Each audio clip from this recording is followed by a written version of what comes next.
A little bit about pastel portraiture, and this is my model Noah Lavender, who is the nephew of Susie Lavender, a member of the club. And thank you, Noah. And I'm going to start off by just explaining a little bit about the materials. Those of you who do pastels, you need a lot of pastel colors in order to do a good portrait, landscape, still life, whatever. I have limited. This is New Pastel, which are fairly hard. That's the brand name, New Pastel. And I start a portrait with the hard pastels first, and then after I get it really refined, I bump it up with the soft pastels, which these are Rembrandts, and they're very soft, but very brilliant. The harder the pastels, the more binder there is in it. And the softer the pastels, more pigment, but they fall apart, and you could even use the dust if you collect it. And professional pastel artists have huge selections of colors. I mean, their boxes are huge. I just have a small amount here because I don't do it every day. But I did have another collection of these that got messed up. You really have to keep your pastels organized, because if you mix the colors in together, they get dirty, and it does get reflected on your work. It gets muddy and gray. So I made myself a little chart. I am an organizing Nazi, and put all my pastel colors in the order they were in here, so that when I need to order them, or if I start painting with wild abandon and the pastel sticks are all over the place, I know where they go. So I made this in laminate, and it really is a help. Sometimes, if I'm going on a trip, I'll bring a select amount of pastel pencils.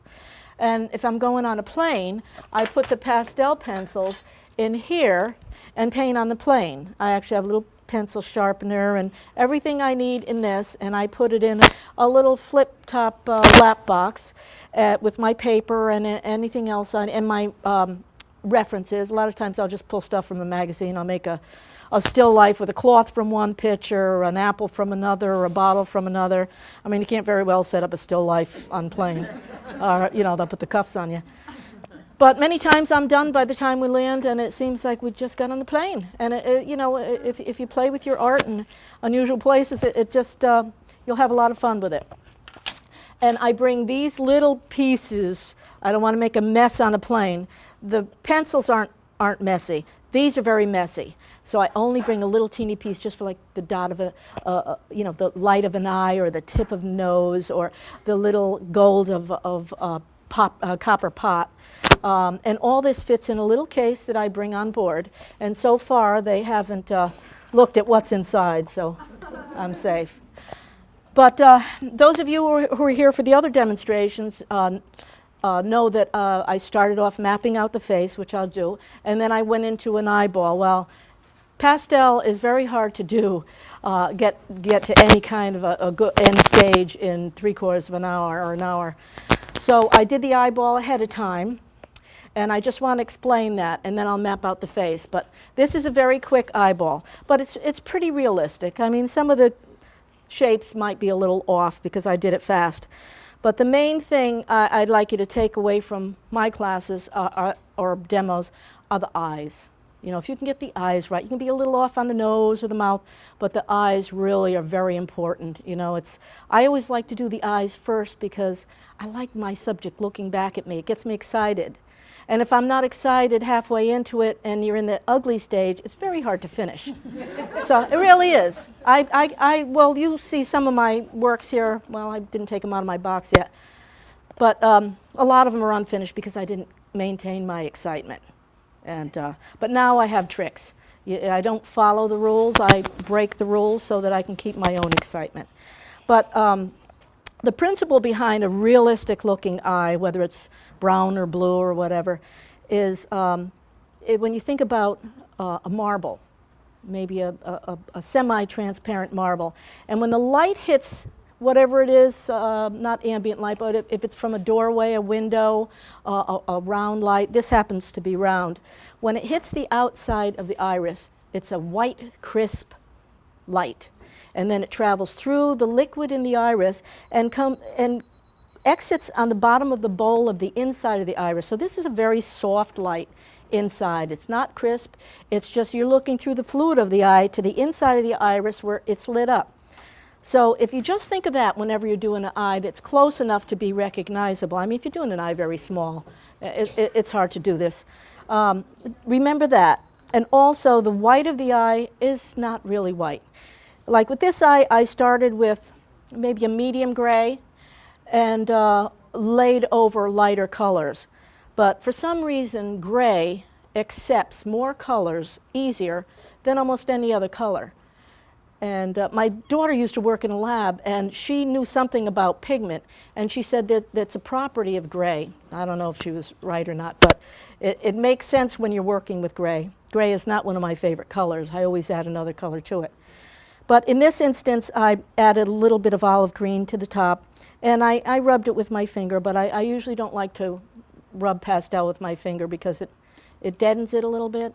I mean, if you're doing really, really refined work, it could have a dreamy look. But you do lose some of that bright pigment that gets bounced off every microscopic particle. That's part of the beauty of pastel. It's one of the purest pigments. So I like it just sitting on top of my paper, and I don't even spray it, because when you spray it with fixative, it dyes it down a little bit. I mean, it protects it, but it dyes it down. But anyways, this is the principle of the eye, so I'm not going to go through the trouble of drawing an eye. And as for the face, oh, I forgot my big pad. I'll just do it on the back of this. Here, I'll do it on here.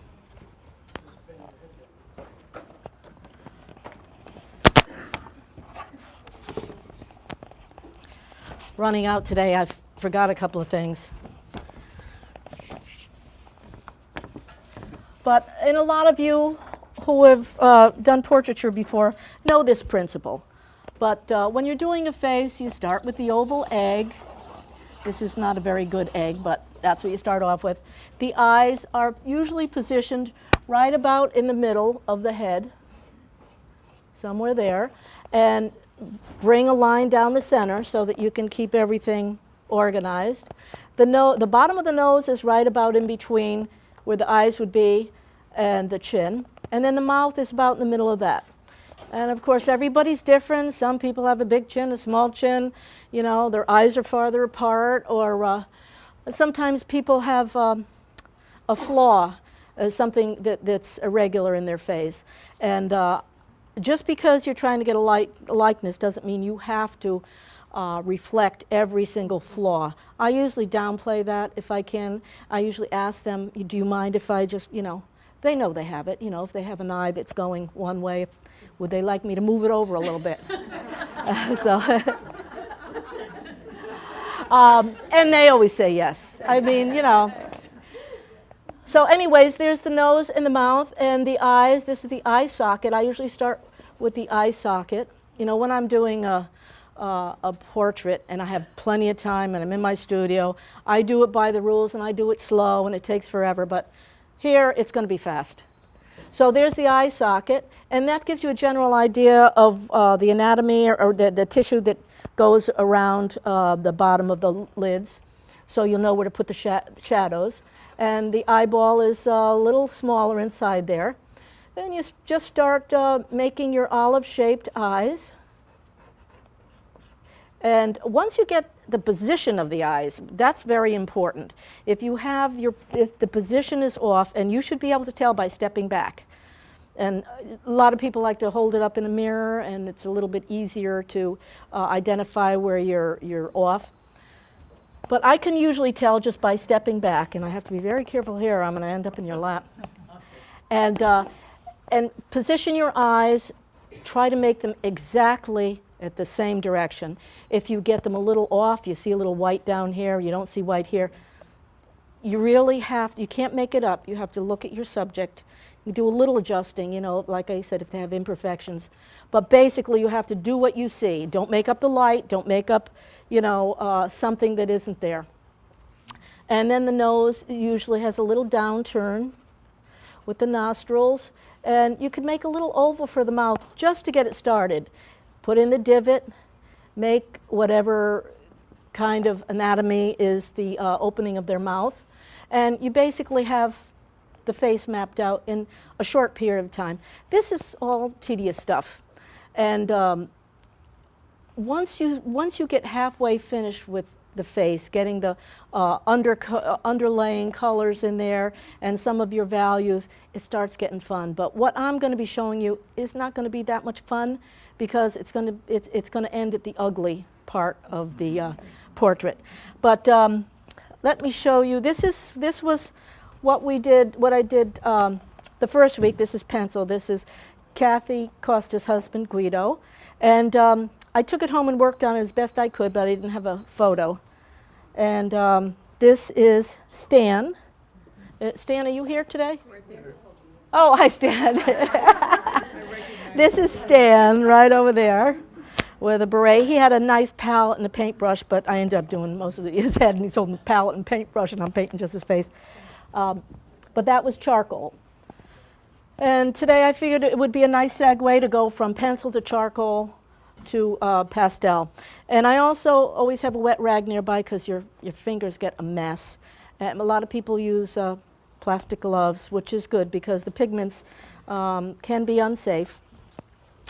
And I forget what they call this. You medical people, but what do they call these things? Forceps. They are forceps, yeah. This is very handy if you're using new pastels or any pastels, because you just pick it right out like this, and it saves your fingers, it saves the pastels, and it's really handy to have. Let's see what other tools. This is a handy tool to have too. If you need a point on some of your pastels or you want to clean it off, you can clean your pastels off with a rag, but you can sharpen it. But these you can buy at the craft shop. They're very cheap.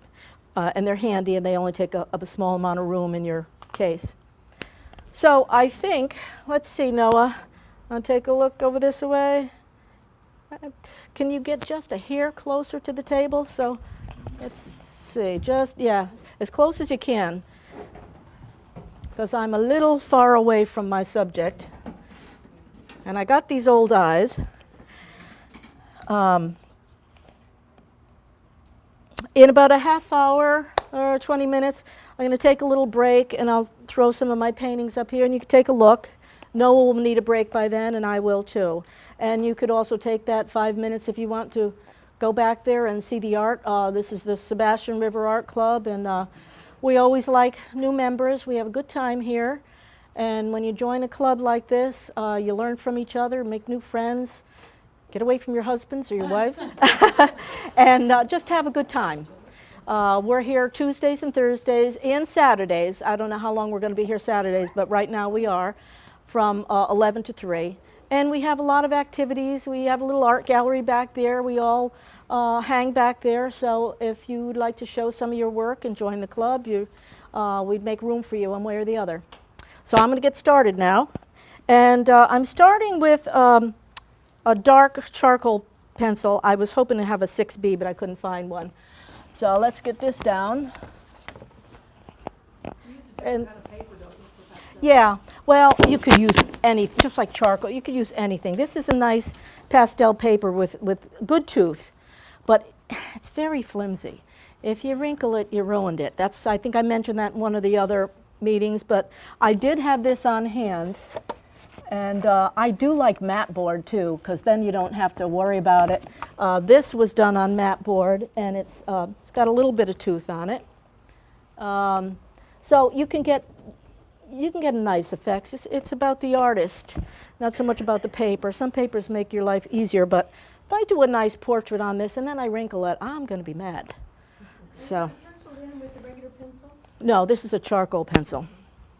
And I'm going to do it kind of lightly because I don't want to commit until I get all his elements in the right place. When I start off, you'll probably see from the audience, maybe one eye be a little high, be a little too close. You know, I'll have to adjust. When you do freehand, it's all about moving and adjusting, and you know, it's very hard to get everything right the first time. If you want to skip that, you can go to Staples, make a photocopy as big as you want, take a picture, make a photocopy of it in black and white or whatever, and trace it with some graphite paper. It's a lot easier that way, but I think this is more fun, a little more rewarding. Okay, no, you ready? Okay, I think you're perfect the way you are. Is the light, I think the light's on. Yeah, let me just turn that light just a little bit more. So I think he moved you a little. Let's see, yeah, a little bit. There we go.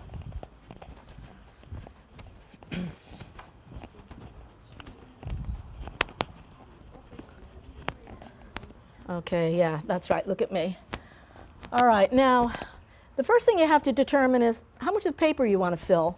I mean, you can fill the whole paper with background too. You know, you can put a nice background in pastel, but I've got to determine where I want his head sitting in this paper.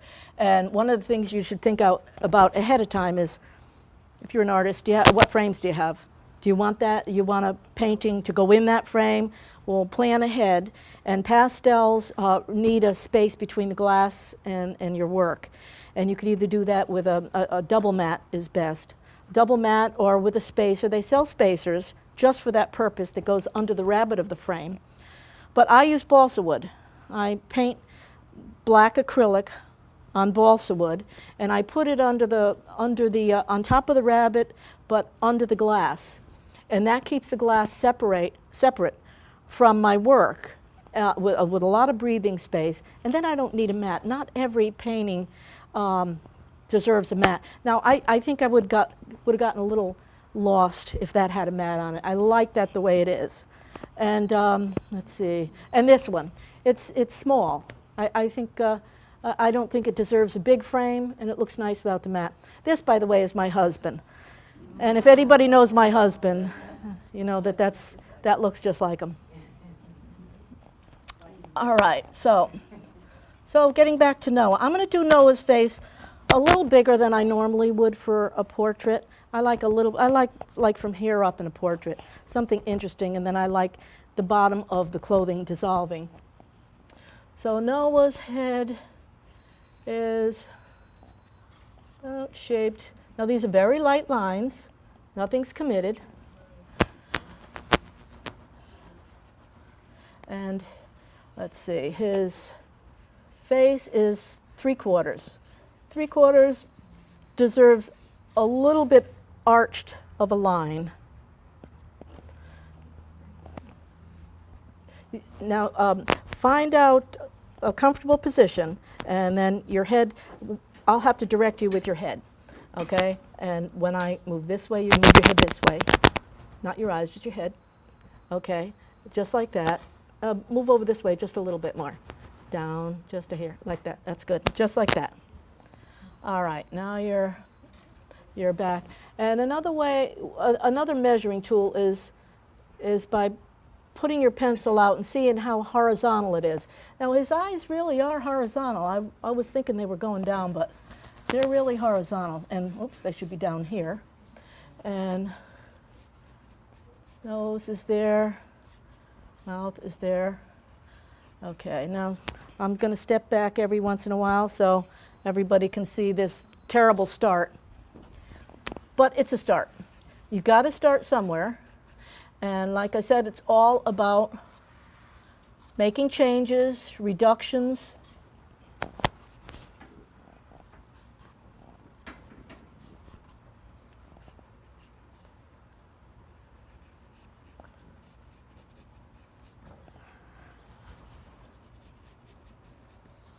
And pastel is very messy.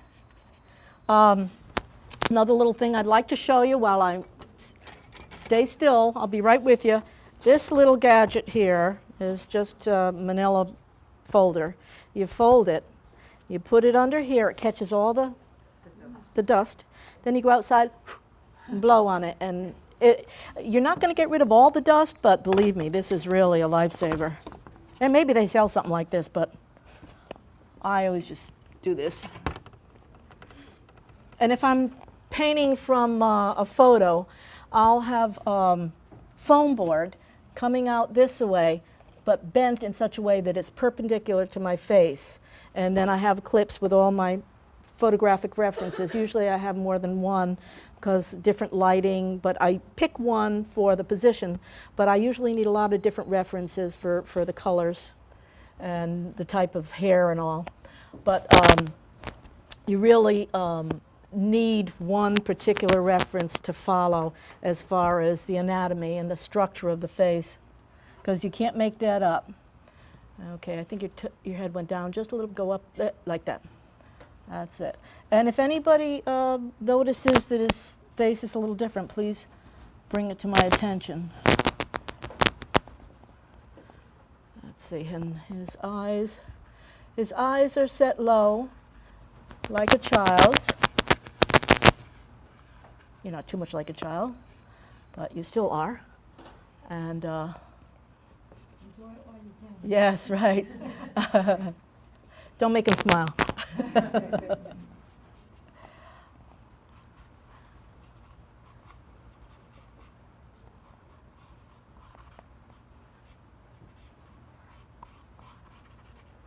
Now this is just getting the basic structure in place so that I can start laying color on, and that'll be more drawing too. Just because you get the drawing done doesn't mean you're done drawing. Still have drawing to do, because a lot of this will be covered up with color, and you almost have to start from square one, but at least you have some landmarks of his face. Okay.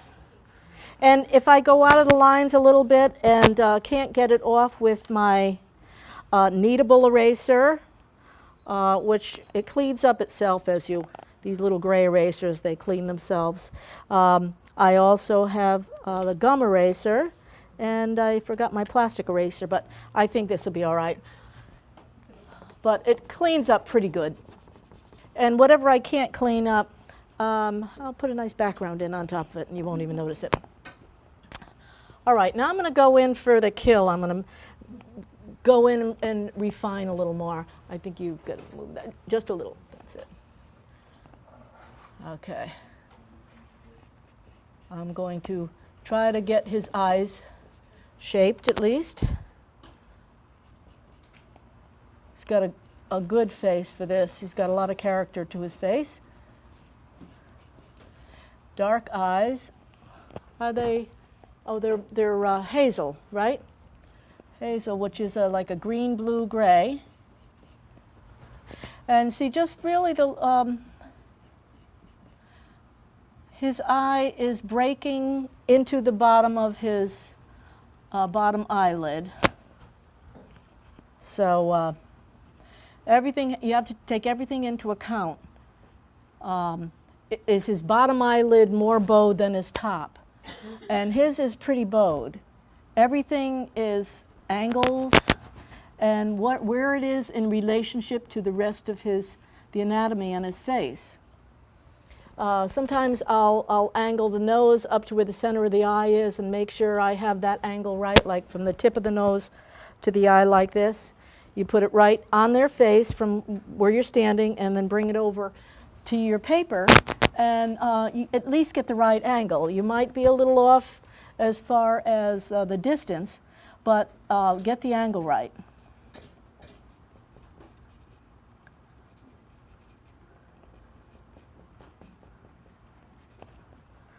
Okay.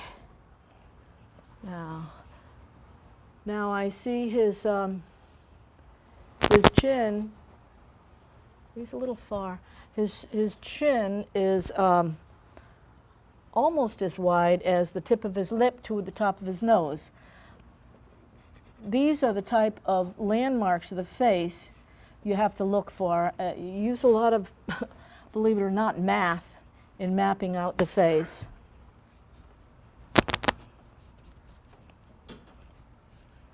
And even though it's a little soon to put in clothes, I like to have something to go by. It helps anchor him to the page if I have at least some of the clothes. And now I can see his shoulder, where his shadow and his chin starts. That's where the shoulder starts, right about there. So you don't just take it from the blue. You have to match it with something else in the anatomy. And the other shoulder is a little lower, but in order to get to that point, I have to do a little bit of his shirt. And shoulders are just a little bit tilted.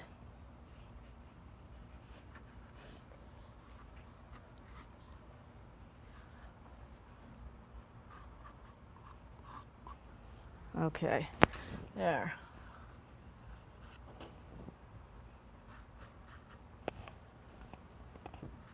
See, it doesn't take much to do that angle. It goes pretty fast. Now, I'd say his shoulder, let's see, his shoulder is actually almost as wide as his head.